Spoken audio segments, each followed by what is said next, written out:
Akhil Bharatiya Congress committee के सचिव रामकृष्ण ओझा ने नेशनल हेराल्ड मामले में कोर्ट के आय निर्माण के बाद प्रधानमंत्री नरेंद्र मोदी और केंद्रीय गृह मंत्री अमित शाह से इस्तीफे की मांग की है। धनबाद कांग्रेस कार्यालय में आयोजित प्रेस कॉन्फ्रेंस में रामकृष्ण ओझा ने बताया कि नेशनल हेराल्ड मामले में केंद्र सरकार की राजनीतिक विदोष का पर्दाफाश हो चुका है। कोर्ट ने बता दिया कि इस केस में कोई तथ्य नहीं है, गलत सबूत पेश किए गए हैं। उन्होंने कहा कि केंद्र भाजपा सरकार नरेंद्र मोदी अमित शाह ने गांधी परिवार को बदनाम करने की साजिश रची थी। कांग्रेस मांग करती है कि नरेंद्र मोदी अमित शाह देश से माफी मांगे, गांधी परिवार से माफी मांगे और साथ ही अपने पद से इस्तीफा दे। दूसरी ओर उन्होंने मनरेगा का नामांकन किए जाने का भी विरोध किया है। उन्होंने कहा कि भाजपा सरकार देश के इतिहास से छेड़छाड़ कर रही है। कांग्रेस के शासनकाल में शुरू की गई जन कल्याणकारी योजनाओं का नाम बदलने के साथ उनमें संशोधन करके कमजोर करने का काम किया जा रहा है। मनरेगा का नाम बदलना भाजपा के संकीर्ण सोच को दर्शाता है। मनरेगा का सिर्फ नाम नहीं बदला, बल्कि इसकी गारंटी को भी भाजपा सरकार ने खत्म कर दिया।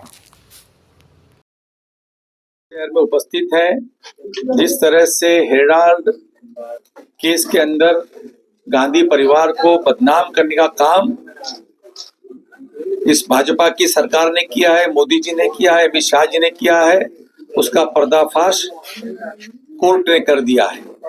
गलत सबूत, गलत बातें फ्रेम कर गांधी परिवार को परेशान करने का काम जिस तरह से मोदी जी ने और शाह जी ने किया है, कोर्ट ने इस निर्णय में बता दिया है कि इस केस में कोई तथ्य नहीं है और केस बंद कर दिया जाए, क्योंकि अपने विरोधाभास में राजनीतिक फायदा उठाने के लिए सोनिया जी को, राहुल जी को बदनाम करने का काम करने के प्रयास भाजपा ने किया है, मोदी जी ने किया है। उसका पर्दाफाश आज कोर्ट ने कर दिया है। हम ये मांग करते हैं कि मोदी जी और अमित शाह जी इस गलती के लिए, इस गलत काम के लिए इस देश से माफी मांगे, गांधी परिवार से माफी मांगे और अपना इस्तीफा दे।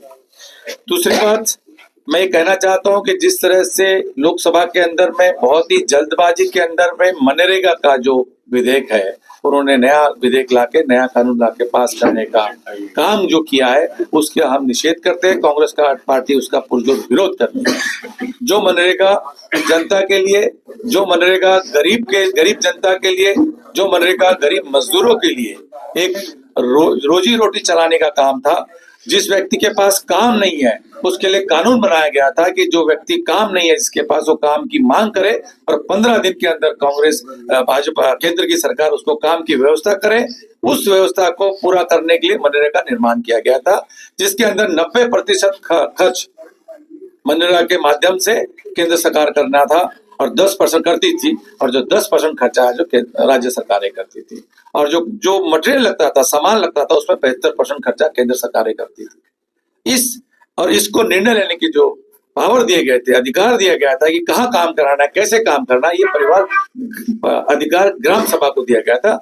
जो ग्रामीण थे गांव के, जो पंचायत में ग्रामीण है, उनको दिया गया था अधिकार कि जो भी काम अपने ग्राम में करवाना है, जो भी काम उनके ग्राम के हिसाब से जरूरी है, वो काम कराया जाए। ये सारा का सारा मामला उल्टा कर आज इन्होंने उस विधेयक को तोड़ मोड़ करके उसका नाम भी बदल दिया है, उसका प्रावधान भी बदल दिया है। उसके अंदर जो सरकार की तरफ से 90% आने थे, उसमें उन्होंने 40% राज्य सरकारों से मांगे हैं, 60% खुद देने वाले हैं केंद्र सरकार, और 40% मांगते हुए उन्होंने कोई भी राज्य सरकारों से बातचीत नहीं की है। ये इतना सारा पैसा कहाँ से आएगा, कैसे आएगा, ये कोई भी प्रावधान उसमें किया नहीं गया है।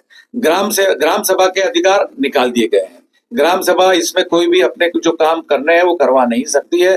केंद्र सरकार इस पर निर्णय लेगी, इसकी पॉलिसी बनाएगी और साल के प्रथम में ये इसका निर्णय सुनाएगी हमें कौन कौन से कार्य करने हैं, जो कि ठीक नहीं है।